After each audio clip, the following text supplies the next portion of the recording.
বন্ধুরা দেখো চলে এসেছি কিন্তু আজকে আরও একটা রেসিপি নিয়ে। আজকের রেসিপিটা হচ্ছে অলরেডি কিন্তু ধোঁয়া উঠছে দেখা যাচ্ছে।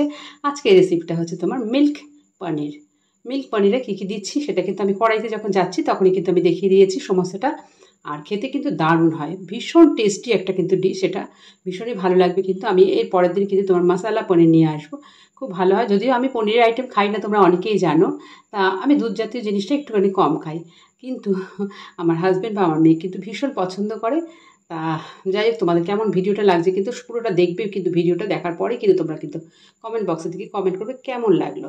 আমি কিন্তু মিক্সি জারে কিন্তু কিছু কাজু বাদাম দিয়ে দিলাম, আর হচ্ছে তোমার পোস্তটা দিয়ে দিলাম। এটা আগে আমি একটু শুকনো কিন্তু বেটে নেব। দেখো আমি কিন্তু কাজু বাদাম আর পোস্তটা কিন্তু একটুখানি তোমার আমার যে শুকনোর একটা মিক্সির ইয়ে আছে, জার আছে, সেটাতে আমি একটু বেটে নিয়েছি। কাজুটা এখনও গোটা গোটা আছে, আমি জল দিয়ে করব। এরপর দেখো আমি একটু আদা দিয়ে দিলাম, আর হচ্ছে তোমার কাঁচা লঙ্কা দিচ্ছি। কাঁচা লঙ্কাতে কিন্তু হবে রান্নাটা, কাঁচা লঙ্কা। আর দিচ্ছি হচ্ছে তোমার 1.5খানা হচ্ছে তোমার টমেটো কুচো দিয়ে দিলাম। এবার একটু জল দেবো, জল দিয়ে কিন্তু আমরা মিক্সিটা কিন্তু ঘুরিয়ে নেব। চলো পেস্ট তৈরি করে যাবো। পনিরটা দেওয়ার আগে আমি একটু নুন দিয়ে দিচ্ছি, তাহলে কিন্তু তোমার পনিরটা যাতে ননস্টিকে লেগে না যায়। হ্যাঁ, তার একটু গ্যাসটা কমিয়ে দিলাম, আবার ক্যামেরাতে আবার গন্ডগোল। পনিরটা আগে কিন্তু একটু হালকা করে তোমার হালকা ব্রাউন করে কিন্তু ভেজে নেব। আমি কিন্তু পনিরে অনেকে লঙ্কার গুঁড়ো বা নুন এসব মেশে, আমি কিন্তু কিচ্ছু দিইনি, কারণ আমার কিন্তু এই পনিরটা কিন্তু ভীষণ ভালো। এই পনিরটা মানে আমার মেমারি, যখনই আমার পনির রান্না হয় মানে তখন পনিরের কোনো আইটেম হলে কিন্তু আমার মেমারি থেকে সেটা আসে আর কি, বুঝেছো? মেমারি পনির কিন্তু খুব ভালো হয়। পনিরগুলি কিন্তু আমার অলরেডি কিন্তু ভাজা হয়ে গেছে। এবার আমি সব কিন্তু এক এক করে তুলে নেবো, বুঝেছো? তারপর নেক্সট চলে যাচ্ছি আবার। পনিরগুলি কিন্তু আমার অলরেডি ভাজা হয়ে গেছে, এবারে কিন্তু এগুলি আমি তুলে নেব। চলো দেখো, ফোড়ন দেওয়ার পরে কিন্তু আমি পেস্টটা, যেটা যে বলেছিলাম কাজু ছিল আর তোমার ছিল পোস্ত ছিল দিয়েছিল, তারপরে তোমার কাঁচা লঙ্কা, তারপরে তোমার ছিল টমেটো, আর কিছু একটা আদা। এটা কিন্তু আমরা ভালো করে কিন্তু কষে নেবো, ভালো করে, যাতে কোনো আদার গন্ধ না থাকে, কোনো কাজু বাদামের গন্ধ না থাকে, সব মিলিয়ে কিন্তু পাঞ্চ করে একটা কিন্তু সেন্ট হবে।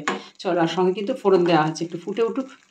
আমরা কিন্তু এটা অলরেডি কিন্তু কষিয়ে যাচ্ছি, যাতে ভালো করে কষে গিয়ে তোমার তেলটা বেরিয়ে আসে। অর্থাৎ যে কোনো রান্নাতে কিন্তু যত কষানো তত কিন্তু স্বাদ। এটা কিন্তু আমি প্রত্যেকবার রান্নার সময় কিন্তু বলি। তা যাই হোক, এখানে কিন্তু আচ্ছা, এই রান্নাটায় কিন্তু কোনো জিরের গুঁড়ো বা হলুদ গুঁড়ো যাবে না, কিন্তু আমি কিন্তু সবসময় বলি যে আমাদের মায়েরা বা ঠাম্মারা বলেছে যে হলুদ ছাড়া রান্না হয়, তার জন্য কিন্তু আমি দেখো একটু টাচ জাস্ট দিয়ে দিলাম। আচ্ছা, এবার একটু নুন দিয়ে দিচ্ছি, আমি নুন দিয়ে দিচ্ছি। আর দেবো তোমার হচ্ছে টেস্টের ব্যালেন্সের জন্য, তোমরা অবশ্যই জানো, একটু চিনি। আর একটা জিনিস কিন্তু দেবো আমি, ব্ল্যাক পেপার, অর্থাৎ তোমার গোলমরিচের গুঁড়ো কিন্তু আমি একটু দেবো। আর কিন্তু কষিয়ে যাবো মাঝে মধ্যে, কিন্তু আমাকে ওই যে মিক্সির যে জলটা ছিল, মিক্সি ধোয়া যে জলটা ছিল, সেটা দিয়ে কিন্তু আমি মাঝে মধ্যে কিন্তু এটা কষিয়ে যাচ্ছি। আর রান্নাটা মনে আছে তো কী করছি? হ্যাঁ, সাদা পনির বলতে পারো বা মিল্কি পনির বলতে পারো। মিল্ক দিয়ে যেহেতু হবে সেই জন্য কিন্তু আমরা মিল্কি পনির বলতে পারি, অথবা সাদা পনির বলতে পারি। এখানে কোনো কিন্তু লঙ্কার গুঁড়ো বা তোমার রেড মির্চ আমি কিন্তু কিছুই দিইনি কিন্তু। আর একটু কষুক, আমি একটুখানি গোলমরিচের গুঁড়ো দিই। দেখো আমি কিন্তু একটু গোলমরিচের গুঁড়ো দিয়ে দিচ্ছি, এতে কিন্তু ফ্লেভারটা আরও সুন্দর হবে। সব কিছু মিশিয়ে দেখো আমি কিন্তু তোমার কাসুরি মেথি দিয়েছি, তারপরে তোমার কাজু বাদাম বাটা দিয়েছি, অনেক রকম অনেক কিছু আছে। আচ্ছা, একটা কথা বলেছি, এখানে কিন্তু পোস্ত আছে, বেশ কিছুটা পোস্ত দিয়েছি। পোস্ত যদি কারো ঘরে না থাকে সেক্ষেত্রে কিন্তু তোমরা সাদা তিল অথবা চারমগজ কিন্তু তোমরা ইউজ করতে পারো পোস্তর পরিবর্তে, বলে দিলাম। কিন্তু পোস্তর পরিবর্তে চারমগজ বা সাদা তিলও কিন্তু ইউজ করতে পারো, মানে অর্থাৎ গ্রেভিটা হওয়ার জন্য, বুঝেছো? মিল্ক পনির খেতে কিন্তু দারুণ হয়। আর যদি কেউ মনে করে এখানে কিন্তু একটু গোটা গোটা কিশমিশ দিয়ে দিতে পারো, আমি আর দিলাম না, দিলে হয়তো হতো। আর আনলাম না, আমার ফ্রিজেই থাকে সব কিছু, তা ফ্রিজ থেকে আর বের করে নিই না। তো গোটা যদি তুমি তো কিশমিশ দিলে তাহলে কিন্তু খাওয়ার সময়টা, কারণ লুচি পরোটা তুমি রুটি সবেতে কিন্তু খেতে পারবে, ভীষণ ভালো লাগবে। এবং তুমি ফ্রাইড রাইসের সঙ্গে কিন্তু খেতে পারবে, এই আইটেমটা খুবই ভালো লাগবে। আর তোমরা তো জানো আমি তো পনির খাই না, সুতরাং এটা এখন পুরোটাই আমার বড়ি খাবে। মেয়ে তো নেই না, তো মেয়ে তো অবশ্যই, মেয়ের ভীষণ পনির পছন্দ এবং আমার হাজব্যান্ডের কিন্তু ভীষণ পনির আছে প্রিয়। দেখো গ্রেভিটা কিন্তু অলরেডি কিন্তু একটু ঘন ঘন হয়ে আসছে, এবারে কিন্তু আমি পনিরটা দিয়ে দেবো। তার কারণ হচ্ছে এরপর কিন্তু আবার ননস্টিকের মধ্যে অনেকক্ষণই কিন্তু টানবে কিন্তু। আচ্ছা, ভাজা পনিরটা আমি অলরেডি ঢেলে দিলাম। চলো পনিরটা দেওয়ার পরে কিন্তু 2 মিনিট আমি ফোটাবো, একদম অল্প আছে। আর মাঝে মধ্যে কিন্তু হালকা হাতে কিন্তু নাড়তে হবে, তার কারণ হচ্ছে যেহেতু পোস্ত কাজু বাদাম আছে তো, যার ফলে তোমার কিন্তু লেগে যাওয়ার কিন্তু একটা সম্ভাবনা থেকে থাকবে কিন্তু সব সময়।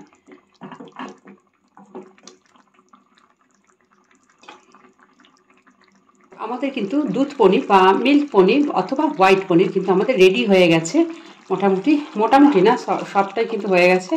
আর কিন্তু এটাকে আর বেশি কিন্তু মানে টানালে হবে না, তার কারণ হচ্ছে দেখো আমি কিন্তু কাসুরি মেথি কিন্তু আবারও উপরে ছড়িয়ে দিলাম অল্প করে, এবং গ্যাসটা কিন্তু অফ করে দিয়েছি। আমি বলেছি কাসুরি মেথি দেওয়ার পরে কিন্তু আমি মানে তলা দিয়ে জাল বা গ্যাসের কিন্তু কোনো আঁচ আমি দেবো না, কেননা তাহলে কিন্তু ওর সেন্টটা কিন্তু নষ্ট হয়ে যাবে। তো যাই হোক, দেখতে পাচ্ছ গ্রেভিটা কীরকম হলো, একদম থকথকে। এটা কিন্তু এখন ননস্টিক একটু থাকবে, তাহলে কিন্তু আরও কিন্তু তোমার একটু থকথকে হয়ে যাবে ব্যাপারটা, বেশ একটা গ্রেভি ব্যাপার। তা কেমন লাগলো কিন্তু আমার এই রেসিপিটা অবশ্যই কিন্তু জানাবে। আর চলো একটু সার্ভিং বলে কিন্তু একটু সার্ভ করে দিই।